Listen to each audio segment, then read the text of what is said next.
Hola, muy buenas noches. Bienvenidos al programa Qué grande es el cine, aquí en la 2 de Televisión Española. Vamos a ver la película La esclava libre. El título original es Band of Angels, una banda de ángeles. Es una película donde aparece ya un Clark Gable un poquito deteriorado. Falta muy poco tiempo para su fallecimiento, prácticamente 3 películas y yo diría que 3 años. Es una película de grandes pretensiones que hizo Warner Brothers, es una película con un colorido magnífico y que yo creo que de alguna forma, inconsciente quizá, pero de alguna manera quisieron hacer un remake de Lo que el viento se llevó, cosa que ya habían intentado en otras ocasiones, en blanco y negro con Bette Davis y con Henry Fonda, en aquella escena maravillosa del baile, que era muy parecida a la del baile de Lo que el viento se llevó, cuando Bette Davis aparecía con aquel traje rojo, aunque era en blanco y negro la película, naturalmente. Y aquí yo creo que igual, el mundo de las plantaciones, un melodrama desaforado, con momentos que yo creo que alcanzan perfectamente el tono épico del melodrama de Lo que el viento se llevó. Ya verán ustedes, si no lo han visto lo recordarán, si ya lo han visto, una escena de tormenta, tempestad, cerrándose ventanas, que yo creo que está entre lo mejor de Raúl Walsh, por no hablar de un duelo que no se celebra, pero digamos un duelo a pistola, momento fantástico donde se canta Aleluya y llega uno de los viejos vapores que caminaban por el Mississippi con aquellas aspas levantando el agua, casinos flotantes estupendos. Creo que es una película que ha ido a más, como ha ido a más su director. Ese director, ese Raúl Walsh, que podríamos decir que tiene pues probablemente una docena de obras maestras, y es muy difícil decir con qué película nos quedaríamos de él, pero yo creo que para los partidarios del cine duro, Al rojo vivo es una película inolvidable. Para una gente como a mí, que me gusta mucho la aventura, yo nunca olvidaré Tambores lejanos, que de alguna manera también es un remake de Objetivo Birmania, también suya. No sé, tiene tantas películas, hasta yo creo que cuando estaba acabando su carrera, Esther y el Rey es una verdadera maravilla. Raúl Walsh es uno de los grandes narradores del cine americano, un escalón más bajo que John Ford probablemente, que Howard Hawks, pero yo creo que tienen Butaca del Paraíso los 3 y en la misma fila, son extraordinarios. Y creo que esta película es verdaderamente modélica para ver la manera natural con que filma, esa cosa que decía Howard Hawks de una puesta en escena invisible. Yo creo que no se puede sacar más partido de los actores.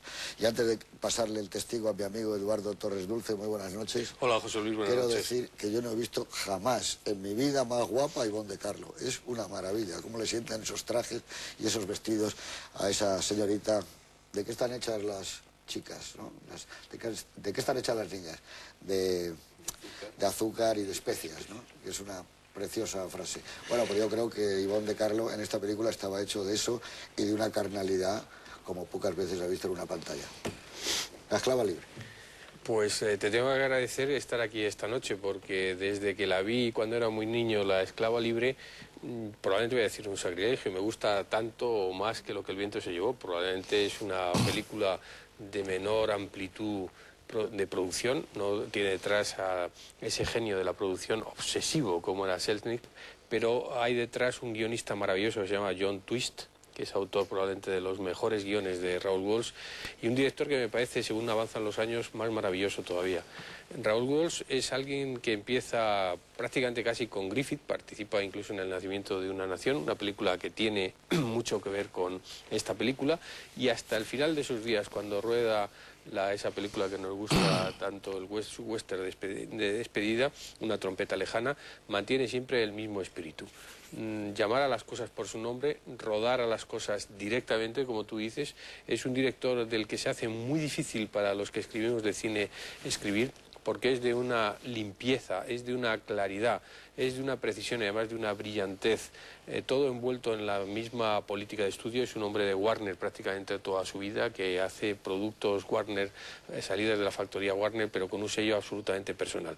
El que quiera ver el sello personal de Raúl Walsh, pues lo puede ver en su extremado romanticismo, en su ingenuidad de pionero a la hora de enfrentarse con los elementos novelescos de la trama muy directamente, pero también indirectamente de alguien cuyas lecturas favoritas eran la Biblia, Shakespeare y Balzac, que yo creo que están aquí presentes. Por no hablar de ese maravilloso personaje de Clark Gable que se presenta casi como extraído de un fotograma al principio de Lo que el viento se llevó, de La cabaña del tío Tom, de Las aventuras del río, de Mark Twain, de Huckleberry Finn, de Tom Sawyer, es decir, salido prácticamente casi de las páginas de la mitología y de la leyenda de la literatura del sur de los Estados Unidos, y de repente va cobrando un lado oscuro progresivo, un hombre dominado por los recuerdos, de igual forma que el pasado de cuarterona mestiza del personaje de Ivonne de Carlo, casi una premonición de imitación a la vida, la chica que quiere ser blanca o la negra que no quiere dejar de ser negra de alguna manera,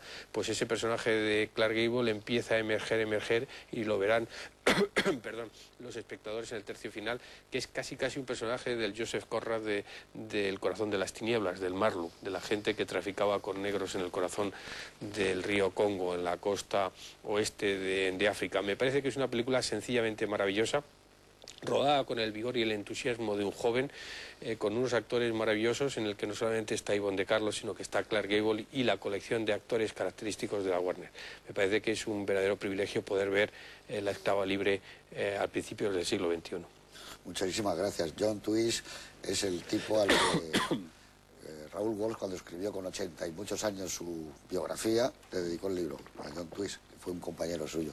Señor Prumeda, muy buena. No ha dicho nada de Ivonne de Carlo. Doy por supuesto que le gusta mucho. No, me gusta muchísimo, ¿eh? Y además hay una película en la que está aún casi tan guapo como esta, que es también de Raúl Walsh, y es Los gavilanes del estrecho. Que sacaba muy bien a las mujeres, porque Virginia Mayo salía maravillosa en todas las películas suyas. Hombre, yo creo que... Buenas noches lo primero, pero yo creo que hay 2 o 3 planos en esta película de Ivonne de Carlo que son absolutamente maravillosos. Planos incluso muy cortos, casi aparentemente fugaces, pero casi como darle sentido a una determinada escena, pero es maravilloso. Yo creo que esta película, aparte de lo que tiene de calidad en sí misma, de calidad cinematográfica, con el guión y demás, tiene una base muy importante, que es a Robert Penn Warren, que es un escritor muy comprometido. Hay que recordar que Robert Penn Warren es el autor del libro, digamos, que da lugar a una película maravillosa, como es All the King's Men, que se llamaba El político, la de Robert Rosen, que es una película que se ha visto aquí, y realmente no escribe muchas novelas. Robert Penn Warren, me parece que solo escribe 2. Una es El político y otra Banda de ángeles, ¿no? Es un poeta, tiene un libro de poesías muy bonito, se llama Audubon, y luego escribe una biografía de John Brown, que es un antiesclavista, digamos, anterior a la Guerra Civil Americana, y tiene libros de historia como un libro sobre la segregación en Estados Unidos y otro que se llama ¿Quién habla en favor o por boca del negro? Esto lo digo porque, claro, estamos hablando de Lo que el viento se llevó, pero, hombre, Penn Warren está años luz por encima de Margaret Mitchell. Eso es una de las cosas más claras. Y quizá estas claves de estos libros de Penn Warren da un poco las claves de por dónde va esta película. Esta no es una película sobre el sur, en la medida que lo podía ser Lo que el viento se llevó. Es una película, digamos, de dramas personales en el entorno de esa segregación racial. Una segregación racial que existe de manera previa a la guerra civil y que existe incluso, sigue existiendo en épocas posteriores, cuando ya el norte ha desembarcado y ha tomado Nueva Orleans y ya es el dueño, y cuando piensan que todo va a cambiar, pues realmente las cosas, como muy bien sabemos, tardaron muchísimos años en volver a cambiar. Esa especie de drama personal, esa manera de contar, de coger esta especie de problema de ámbito nacional y concentrarlo en unas historias personales, yo creo que esa es la magia en este caso de Raúl Walsh, para saber contar esta historia en función de 2 personas. Y eso es toda la película está en función de esos personajes, incluso la manera de contar está en función de las personas. Eso es lo que hace que la película está muy por encima del nivel, eso y una fotografía maravillosa, pero maravillosa, de Lucien Ballard, que hay que ver cómo maneja el color, cómo se manejan los espacios, cómo se manejan esos decorados de plantaciones de Nueva Orleans, que está dada prácticamente en una casa y un par de calles. Eso es una auténtica maravilla, es una película auténticamente gozosa. Pero nadie olvida nunca esas calles. Muchas veces vemos la película, pero siempre sabemos exactamente en qué calle vive Clark Gable y cómo es la verja de hierro. Efectivamente.